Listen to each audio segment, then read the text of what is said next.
Right, hello everyone. I'm Alan Yakshich, and this is a third read-through of my script for Mishap, third draft, that I'm going to share first of all.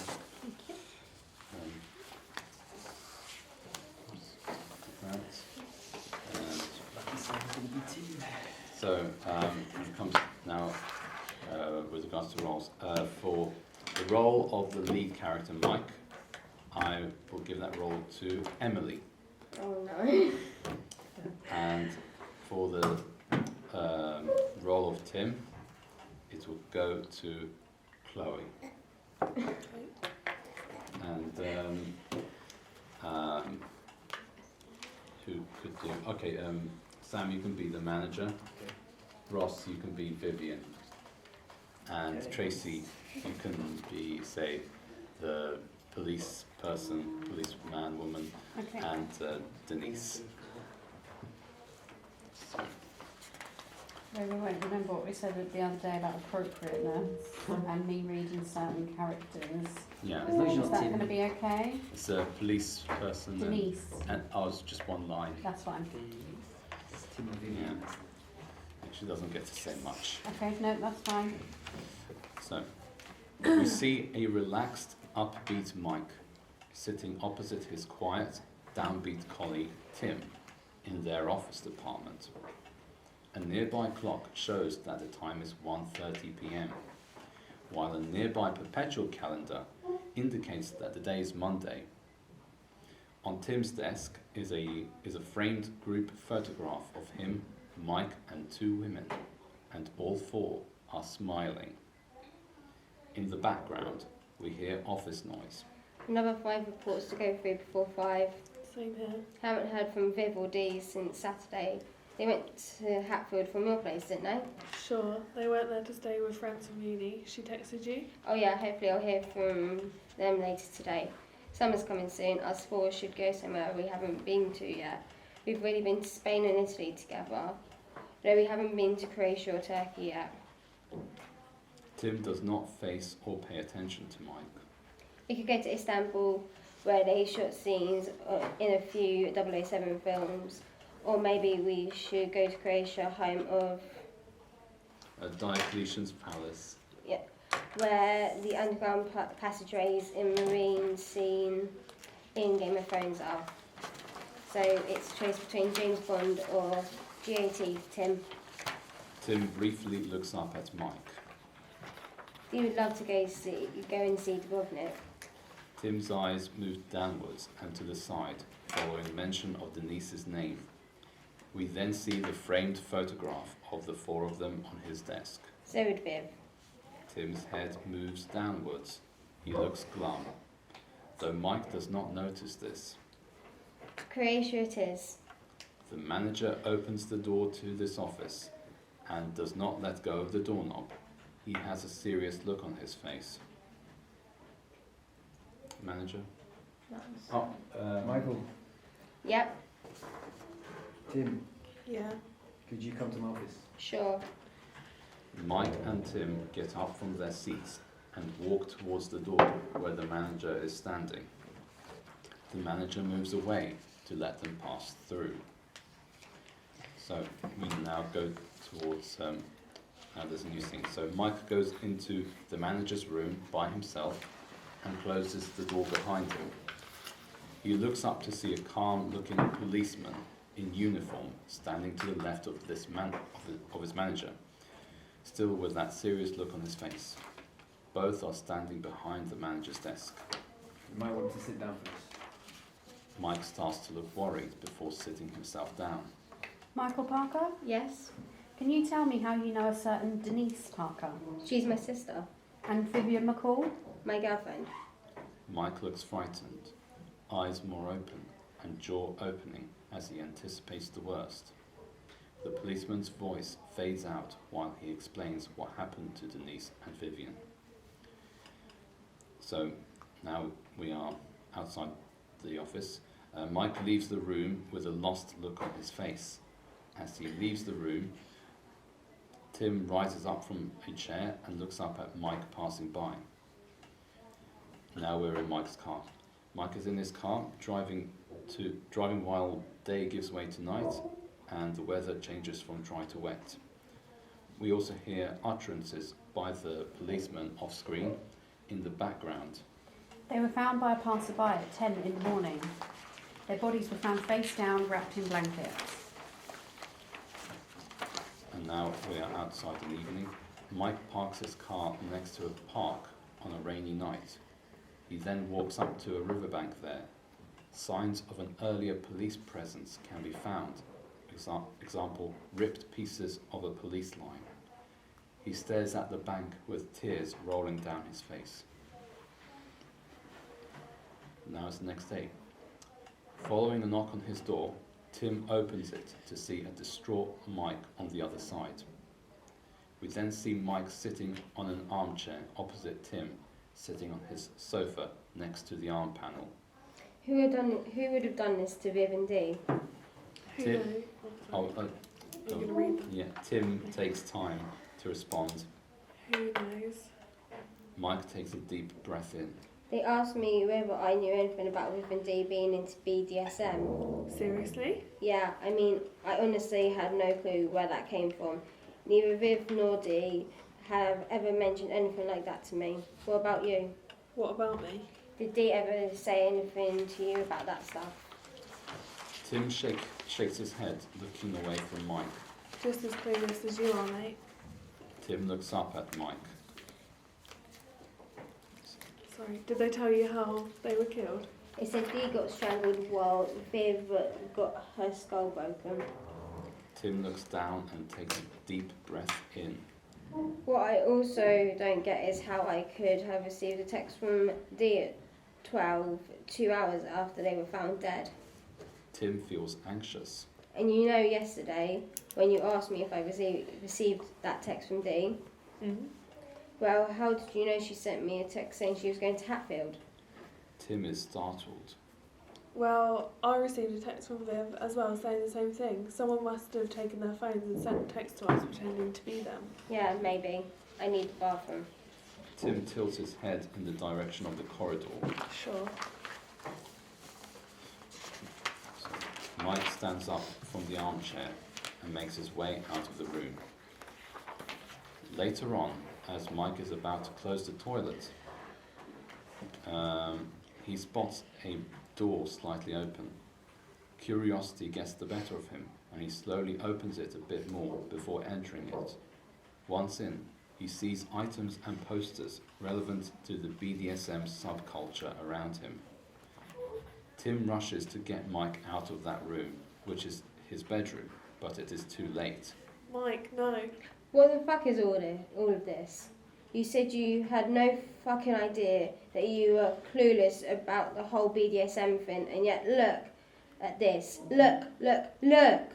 Mike picks up a few pieces of BDSM paraphernalia to show to Tim's face before throwing each one of them onto the bed after saying look. Tim does not respond. Mike then grabs hold of Tim by his shirt and pushes him to the wall. Tim shows no sign of resistance. Tell me the fucking truth now! Mike lets go of Tim, who then sits himself down on the long edge of the bed.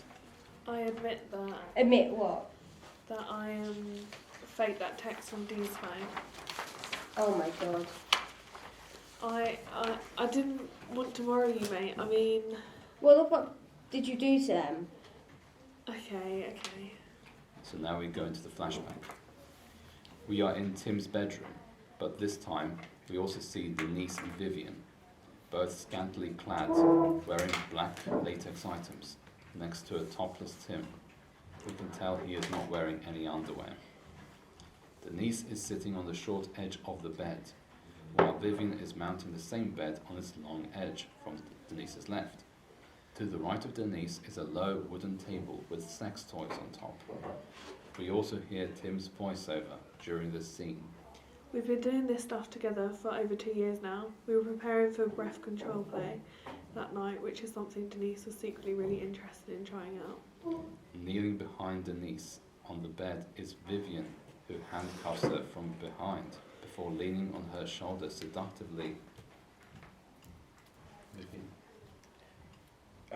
Code word? Beep.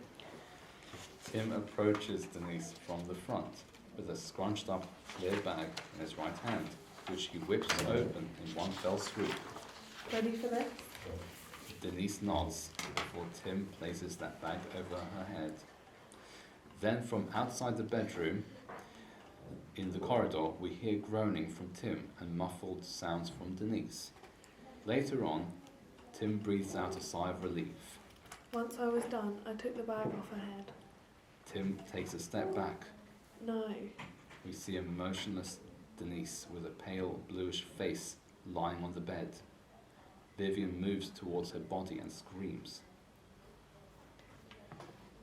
What the fuck have you done? Shit, what? We need to call an ambulance. Didn't you hear her fucking code word? No, I swear I didn't. Vivian attacks Tim by thumping his face and chest with the bottom of her fists.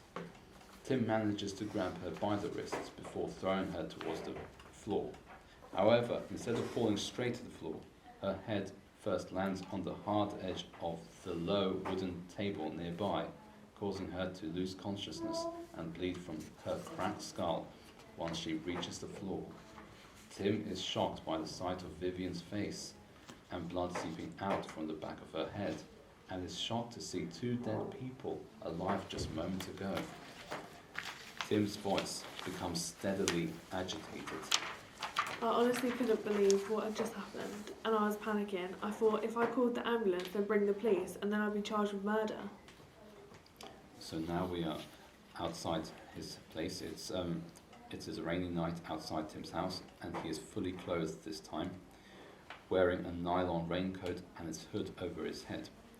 We see him closing the boot of his car before cutting to see him lay a body wrapped in a blanket across the back seat. So instead of calling them, I thought maybe I should move their bodies somewhere else. That way the police won't come round my place after find them. Okay, then it's Sunday morning. We see the river bank where Denise and Vivian's bodies are lying face down and wrapped in blankets on a cloudy day. We hear Tim start crying. And I swear, Mike, I thought about you and our friendship, and I couldn't believe what I'd done to you.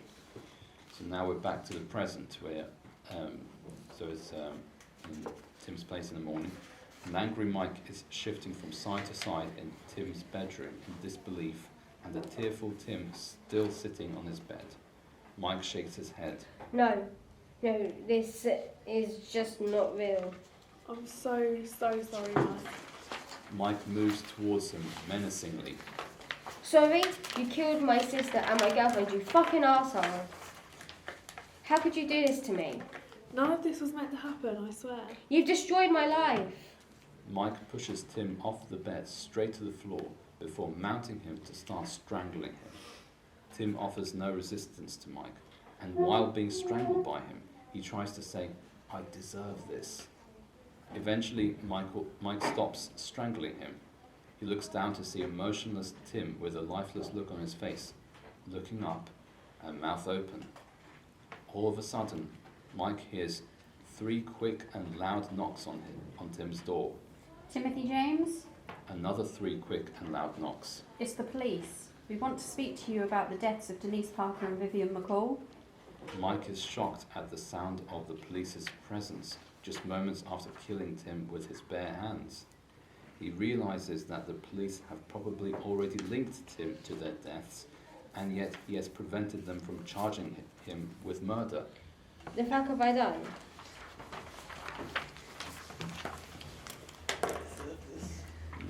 Okay. Right, so just at the bottom of the first page, take out the word scene. So underground passageways in Marine in Game of Thrones. Yeah, so... I don't think you need to have scene in there. Again, it's if you're having a conversation about shows like that, it's like scene in Game of Thrones. If you're talking about the show, you don't need to say it's scene in it. The bit where So when the manager brings the two of them into the other room to tell them about the two girls being dead, it's all directed at Mike, but obviously Tim is the partner of one of the girls, so I do think then he needs to be in that dialogue as well. On the same room? Yeah, are they not in the same room? No, because Mike comes in first and Tim waits for his turn to... Mike is up from their seats, walks towards the door where the manager is standing. The manager moves away and lets them pass through. Mike goes into the manager's room by himself and closes the door behind him. Sorry. Yeah. Okay, all that. And then the bit where Mike parks his car next to a park on a rainy night, he then walks up to a riverbank. Signs of an earlier police presence can be found, ripped pieces of police line. Yeah. I don't think they need to be ripped because that investigation is still kind of happening. Mm-hmm. A ripped police line indicates something that has been there for quite a while, whereas this is still like a new... Yeah, because I was imagining that they have already picked up all the evidence they needed, but maybe I could have left the police line around there. How much time do you envision having passed? Well, so the idea is that they were found dead on Sunday morning. Mike and Tim are informed of their deaths on Monday afternoon. So it's in Monday evening that yeah, I would Mike... say the police tape would probably still be up Sunday to Monday. Oh, okay. Yeah, I just don't think you need to make it ripped. Here, where you've got, and then lower down that page 4, you've got, I mean, I honestly had no clue where that came from. Neither Viv nor Dee, again, it's the use of the word nor. Oh, no. Have ever mentioned anything like that to me. What about you? Now, if Tim's girlfriend, if they were a couple, she wouldn't have to mention it to him because that would probably be something that they were doing. So where you've got, did she mention it to you? It would more be like something, is that what you two were into? Is that what you two were doing? Do you see what I mean? Mike is asking Tim whether his girlfriend mentioned BDSM. But if that was your girlfriend, you would know that and you would probably be doing that with her anyway. Yeah. So rather than saying, what about you, I think it needs to be something like, did you two used to do that? Or is that what you two were into? Do you see what I mean? Right. Maybe on the line where it says, did Dee ever say anything, maybe I could say, was that something you were into? Did you two do that stuff? Because she wouldn't just like have had a chat about it. And here, bottom of page 5 then, where he says I need the bathroom and Tim tilts his head in the direction of the corridor. Surely if they're friends he already knows where the toilet is. I don't think he needs to direct him to where the toilet is. Yeah? And then you've got the bit where, sorry I just laughed, Mike picks up a few pieces of BDSM paraphernalia. Are you really going to go into someone's bedroom and start picking up their sex toys? Like, I don't think he needs to go in and... Yeah. Oh, also, sorry, the line before, once in, he sees items and posters. Well, I was trying to reimagine the scenes. I get the items. I don't think you would have like necessarily posters up on the wall. Maybe pictures, I don't know. Or artwork. Paintings. I don't know. I just didn't really envision posters. I would say maybe not the posters. And I would really question whether someone is going to go in and start picking up someone else's sex toys and then throwing them. It's bordering on kind of slapstick a little bit. Oh no, not again. I was trying to make it dramatic. Just picturing like this. Comes back into the room like wearing a gimp mask. Like, what is this? I just don't think he needs to go in and pick them up and throw them. Okay. You could surely just show it by him going in and seeing them is probably maybe pointing things out. More than enough. Pointing. Yeah. Pointing. Oh, that one, yeah. Here, so page 7, Mike says, "What the fuck did you do to them?" And he's like, okay. It needs to be, again, a much more emotional response to that statement, rather than just, okay. Yeah? Tensions are high, Alan, remember that.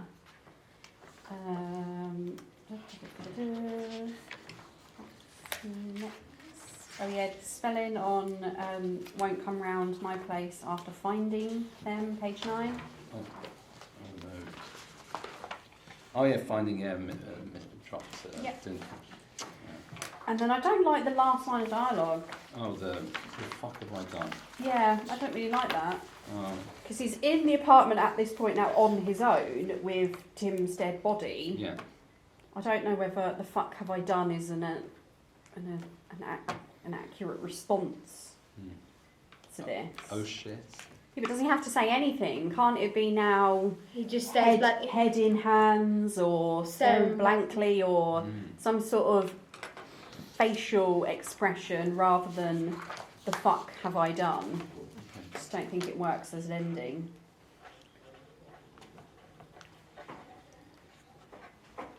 I think maybe seeing us like zoom into was it Tim's face would be a better ending. Just like a lifeless body after him being strangled. Maybe. Surrounded by BDSM posters. Okay, I like it. It's a lot more natural in dialogue now. There are just still a few lines here and there that need to be changed, but yeah, it makes more sense now. I think so anyway. Anyone else? Yeah, it does make more sense to me as well. Yeah. Dialogue like the dialogue. Yeah. Okay. Well done.